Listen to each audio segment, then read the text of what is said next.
शर्मिलाज kitchen मध्ये तुम्हा सर्वांचं खूप खूप मनापासून स्वागत। तर आज मी हॉटेल सारखी चव लागणारी टेस्टी अशी आणि पटकन होणारी पनीर मसाला बनवणार आहे। तर चला बघूया।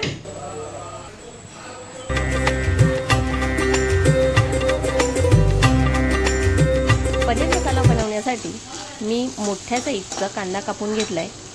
तर 2 कांदे कापून घेतलेत। आता त्यामध्ये तेजपत्ता, दालचिनी, त्रिफळ घातलंय, मोठी वेलची घातले 2, हिरवी वेलची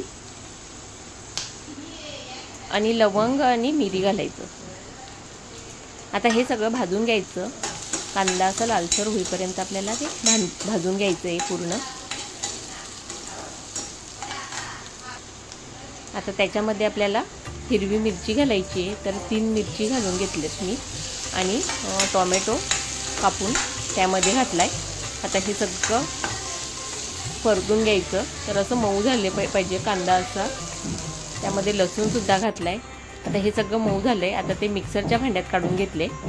आता लसूण घालायचा, आलं घालायचं आणि काजू घालायचे त्यामध्ये। आता हे सगळं मिक्स करून झालं तर वाटण करून घ्यायचा। कढईमध्ये तेल घालायचं, त्यामध्ये हे वाटण घालून घ्यायचं।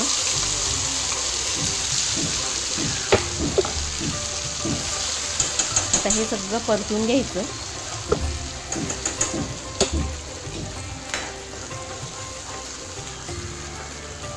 तर छान असं परतून झालं की त्यामध्ये आपल्याला मसाले घालायचे आहेत। तर मी 1 चमचा लाल तिखट घालते, हळद अर्धा चमचा घालायची, 1 चमचा गरम मसाला घालायचा त्यामध्ये। आता हे पूर्ण असं मिक्स करून घ्यायचं।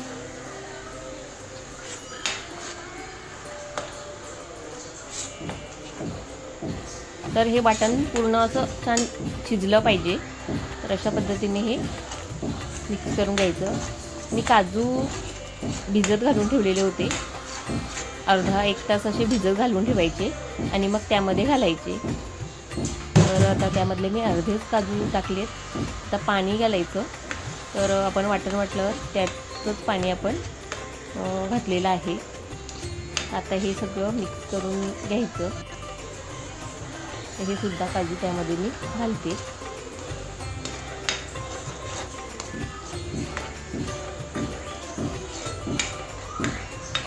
छान असं वाटण शिजलं की त्याला असं वास येत नाही मसाल्यांचा, त्यामुळे शिजवून घ्यायचं। चवीनुसार मीठ घालायचं त्यामध्ये। आता हे सगळं परतून घ्यायचं।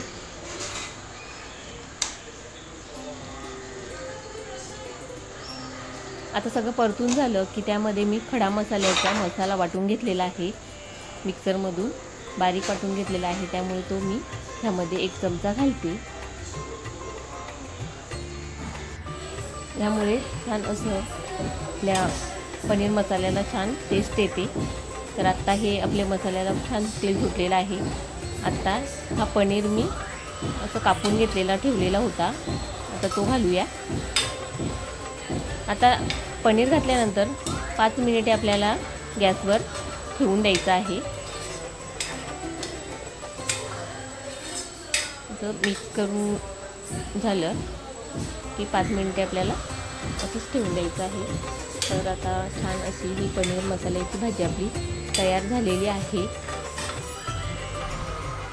आता बाउलमध्ये आपण काढून घेऊया। तर आता ही मी बाउलमध्ये काढून घेते। तर छान अशी ही पुरी भाजी बरोबर किंवा डाळ भात आणि पनीरची भाजी भाकरी बरोबर असं आपण खाऊ शकतो। तर छान अशी ही पनीर मसाल्याची डिश आपली तयार आहे। तर मग कशी वाटली तुम्हाला आजची ही व्हिडिओ? तुम्हाला आवडली असेल आणि तुम्ही अजून या चॅनलवर नवीन असाल आणि तुम्ही चॅनलला सबस्क्राईब केलं नसेल तर या चॅनलला सबस्क्राईब करा, म्हणजेच मी टाकलेले नवीन व्हिडिओचे नोटिफिकेशन तुमच्यापर्यंत सर्वात आधी पोहोचतील। तर चला पुन्हा भेटूया अशाच एका नवीन व्हिडिओमध्ये।